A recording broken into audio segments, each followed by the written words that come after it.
All right, 97.7 Outlaw Radio FM listeners, you already know what time it is, and right here, right now, we actually have legendary hip-hop artists straight out of Detroit, Michigan, Motor City. We got the one and only, the R.O.C. right here, live on the line, man. How are you doing this evening? Good, good. What's up to everybody out there in Canada and everywhere else listening? Much love, everybody.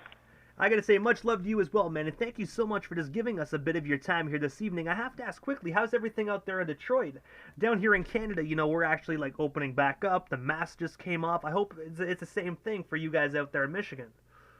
Yeah, man. Yeah, everything is starting to open up slowly, but surely, which is a great thing. I think it's a good thing all the way across the board, man. People can get out and about and mingle and all that good stuff. So it's needed. It's just needed. The country needs it.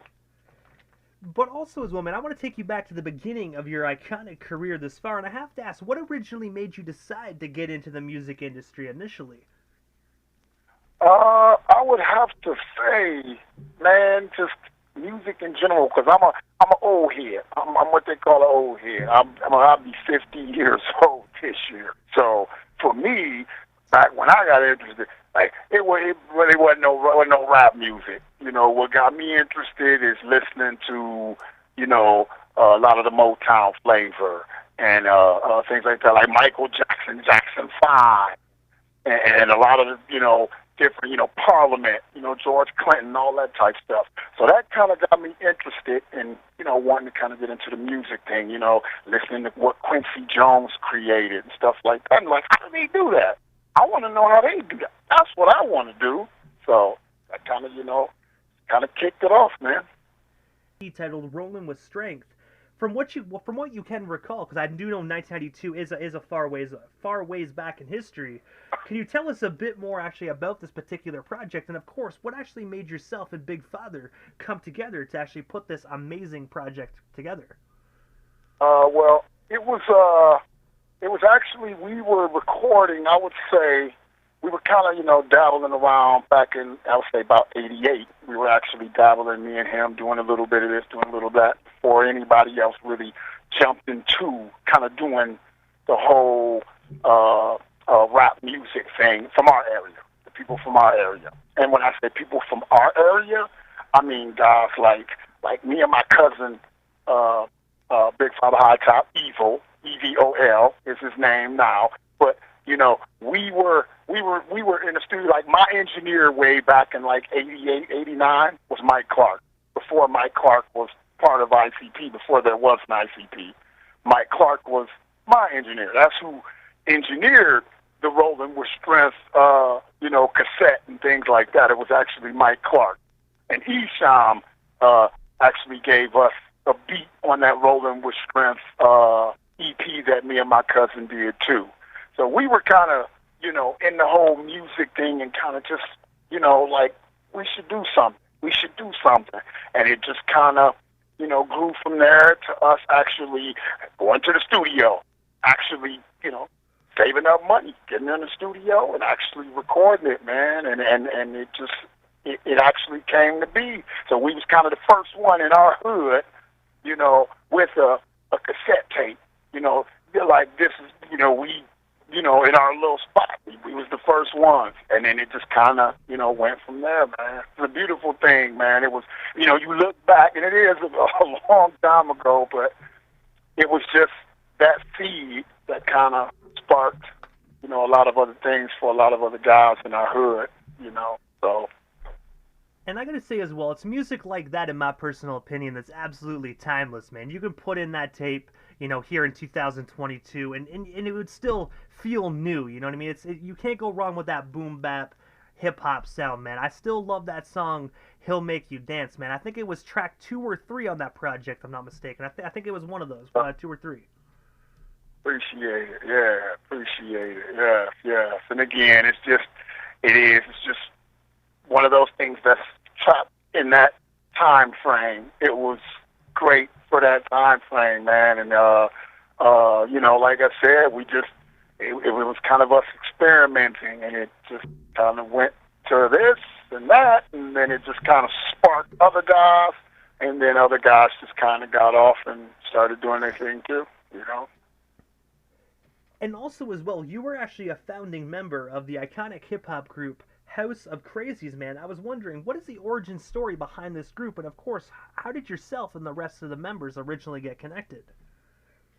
Uh, well, we got connected doing the House of Crazies thing.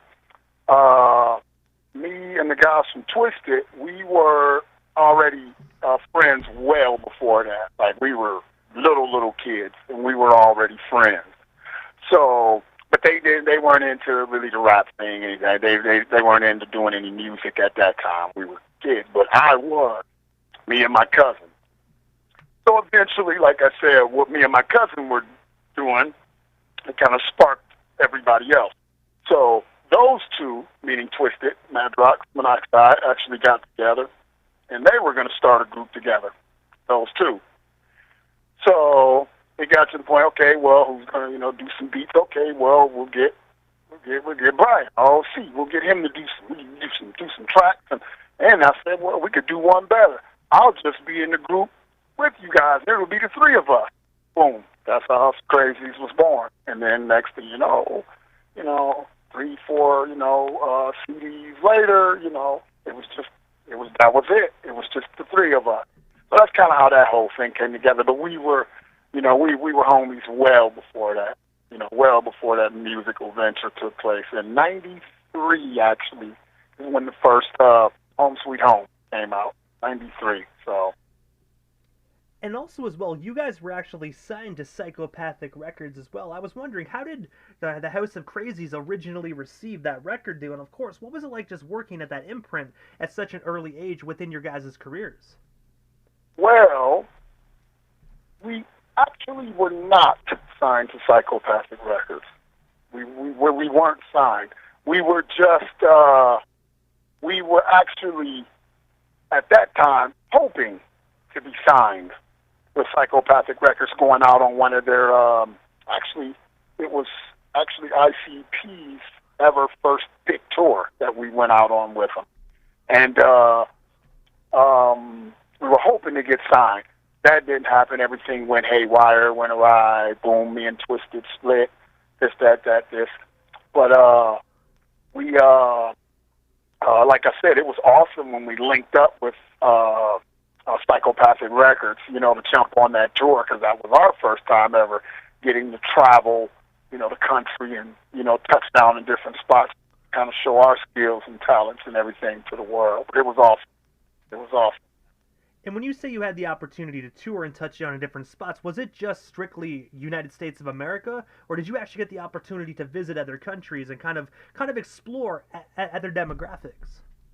No, it was just American cities. That was it. It wasn't out of country tour at that time. Yeah, it was just the American states, and we got to a few of them and everything. So it was, like I said, it was an experience for us. It was a definite experience for us. And especially being so early on in your career, just being able to travel your own country is definitely a breath of fresh air as well. Absolutely. It's again, just from our small little neighborhood, to you actually getting out and doing, shows and other neighborhoods, other states and things like that. It's like, wow. I mean, you think, when you start this, you don't go into it thinking, man, I'm never going to do it. I'm never going to be. So, you don't go into it like that. You think, yeah, I'm going to do these things. But when you actually do them, you're like, wow, this is actually happening. You know what I mean? Like tour buses and big speakers, sound systems and lights. And, you're like, this is actually happening, So, and it's awesome. It's an awesome feeling. And before we move off the topic of the House of Krazees, man, I have to say, man, I gotta bring up my personal favorite record that actually dropped in October of 1994, titled "Season of the Pumpkin." I was wondering if you could actually tell our listeners the backstory behind this iconic record, and of course, what was it like just being in the studio putting together, in my opinion, this masterpiece? Oh, thank you. I appreciate that. It was really it was really just a situation of us trying to be as I would say as wicked, what we thought was wicked, eerie, horror, as we could be. Like, how could we put something together, but we wanted it to also be affiliated with, and that's a lot of people's favorite, the season of the pumpkin. So we wanted it to be affiliated with something that when that time of year popped up, you would always have that feeling. You know what I mean? You would always have that. Oh, Halloween time. Oh man, season of the pumpkin. I remember when that came out. I remember. So that's kind of, what's kind of the process, and it worked. It worked. It was awesome, man. It was awesome. It worked. Really cool. I gotta say, I definitely agree with that, man. That's always my go-to CD when I'm actually just, rolling around in the car around Halloween season, man. It definitely brings out that Halloween vibe, man. I love it. Yeah, absolutely. Thank you. And also, as well, after the House of Krazees, man, you later actually became the hype man for Psychopathic Records artist Blaze, Ya Dead Homie. I was wondering, can you tell our listeners a bit more about that? And of course, how did you originally become his hype man? Yeah, so, it was one of those situations to where I was, doing my solo thing as R.O.C. and things like that, and, the guys, Twisted, the guys, said, hey, you come out on tour and do a little bit of, stuff out on tour with us. Yeah. And then Blaze was kind of doing his thing, and he said, that'd be kind of cool is if you, since Blaze is up there himself, you should get up there with Blaze and do the hype man thing with him. And I'm thinking to myself, he hype man for Blaze? I don't know if that's going to work. I don't know none of Blaze's material. I don't know. So that was going through my head. I don't know about this. And then, so I thought about it, said, okay, all right, let's do this. And started learning all of Blaze's material. Started going through, a lot of his songs and things like that. And really kind of got into the whole R.O.C. hype man for Blaze thing. And it was really cool because for all the heads that remember R.O.C., so me kind of going on tour and bouncing around with, Blaze and being his hype man, it was extra special for those who got to see it because they were like, wait a minute, that's R.O.C. That's like R.O.C. And he's doing like Blaze's material. So people really got off on that. They really liked it. I think it went over better than I thought, at least, that it was going to go over. I think it went over really, really well. It went over really well. So it was a good connect. It was a good connection to me because it was almost like what is it? Oil and water. Because it was like Blaze is so different, R.O.C. is so different. We're so different from each other, but at the same time, we complement each other. So I think it really worked out. You know what I mean? And I gotta say, this is probably a kind of cliche type follow up, but like, was it actually difficult to actually like transition from being on stage as an MC and a performer to actually being a hype man? Like, was it a different transition for you to actually do that? Yes, it was definitely a different transition for me, to do that because you're used to being, the front man doing your own, vocals, and then you doing somebody else's vocals, and you're thinking in your head because you're an MC, so you thinking, yeah, my verse is coming right. Remember, you don't have a verse; you're just doing his verses.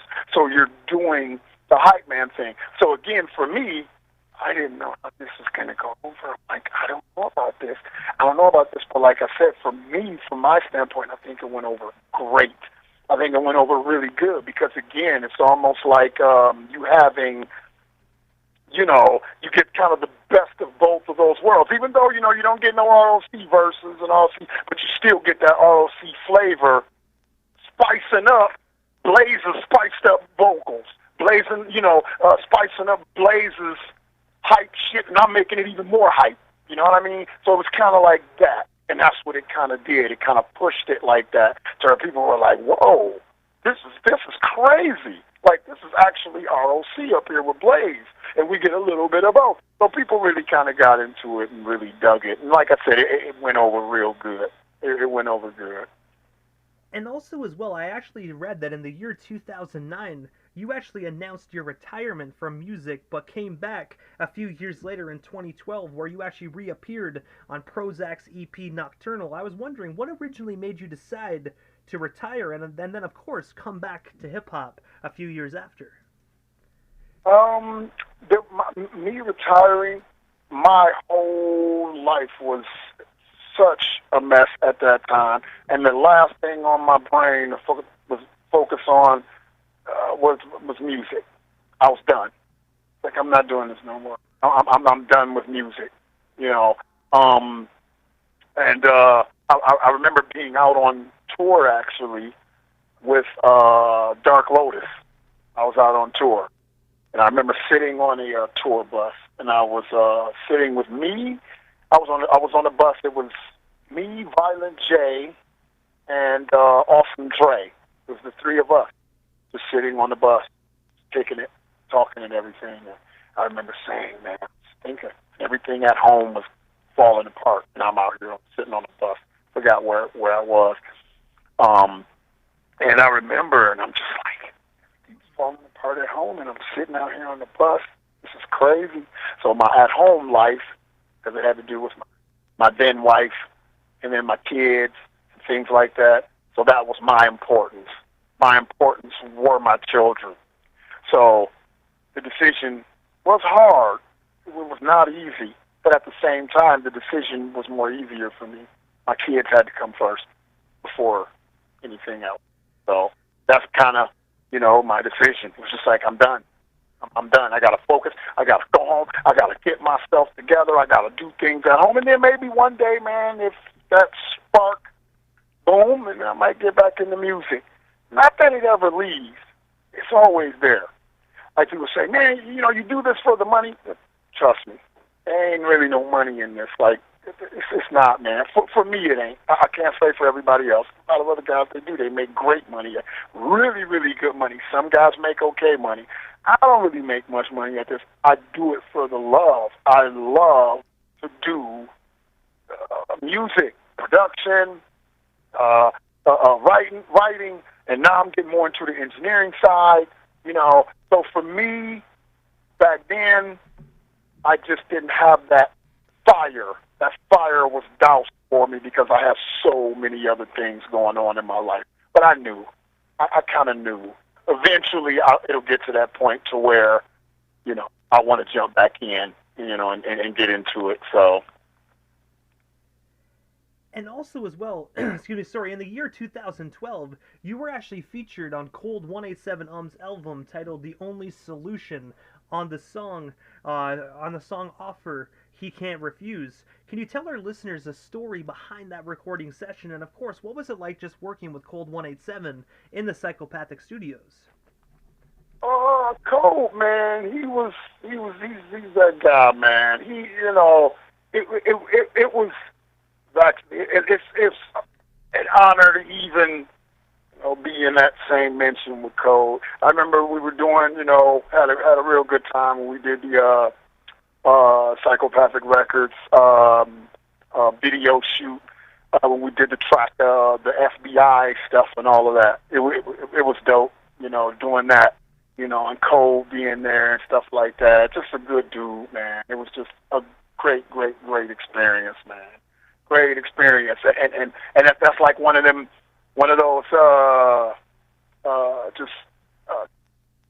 captured moments, in my life that it's like, wow, I got to actually, wait, when they said that's crazy, that's still crazy. It still blows my mind, crazy, But it was again another great moment, man, in my many-year career that I'll never forget. And if you don't mind me asking, how did that recording session originally come to be? Did he just call you up one day and be like, "Yo, R.O.C, I need you on this song," or did you kind of just bump into one another and then obviously it sparked and No, happened? everything, all of that stuff was done because psychopathic, man. Psychopathic, man.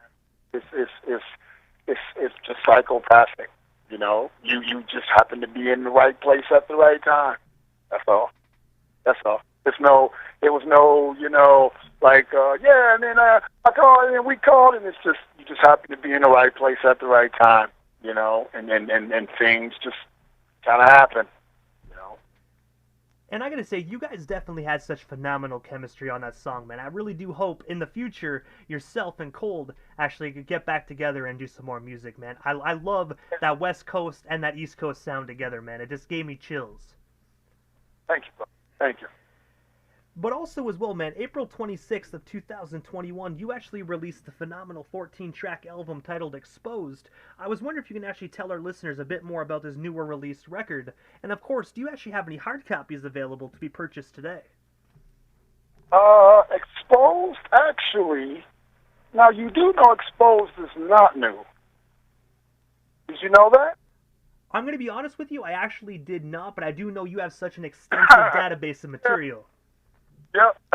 Now, Exposed is actually not new.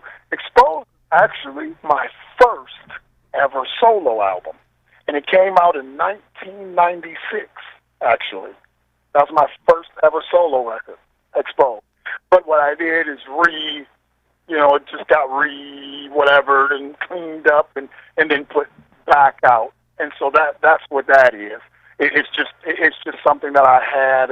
I've only got 3 solo albums as R.O.C. full length. Exposed in 96, 2006 was Oh Hell No, and then 2017 was Digital Voodoo.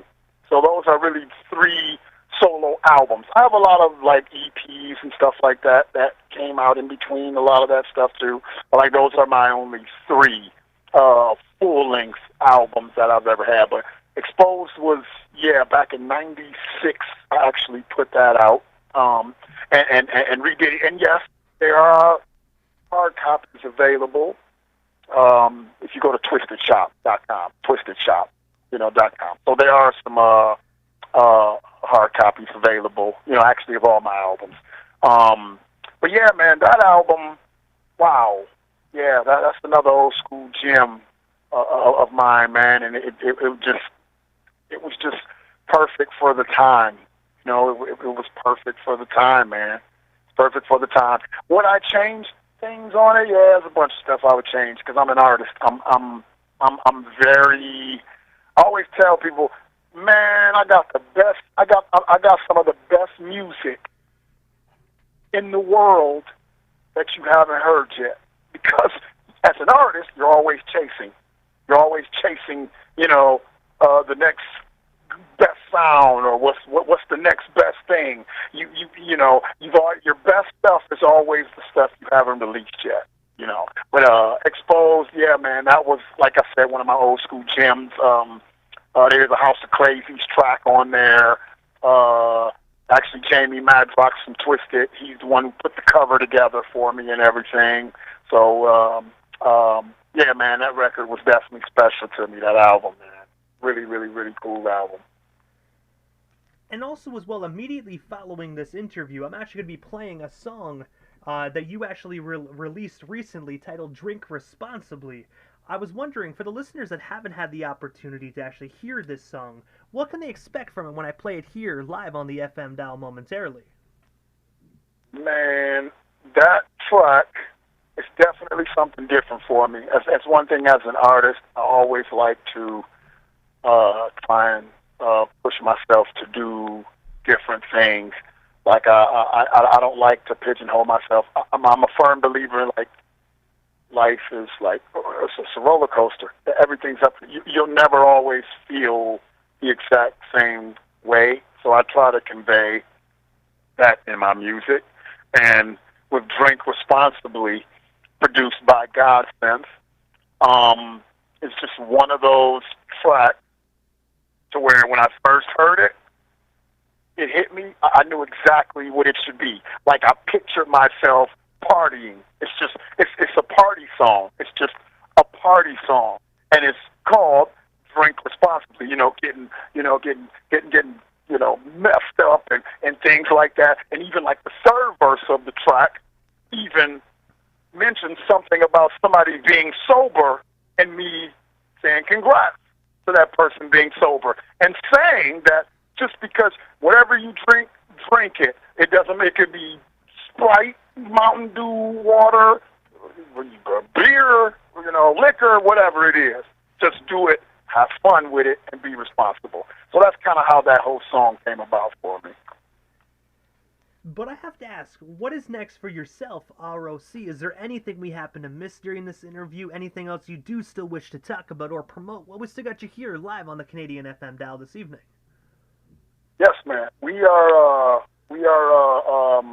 actually a couple of weeks, probably more than a couple of weeks, maybe about 4 weeks, I would say, maybe a little less, from Astronomicon.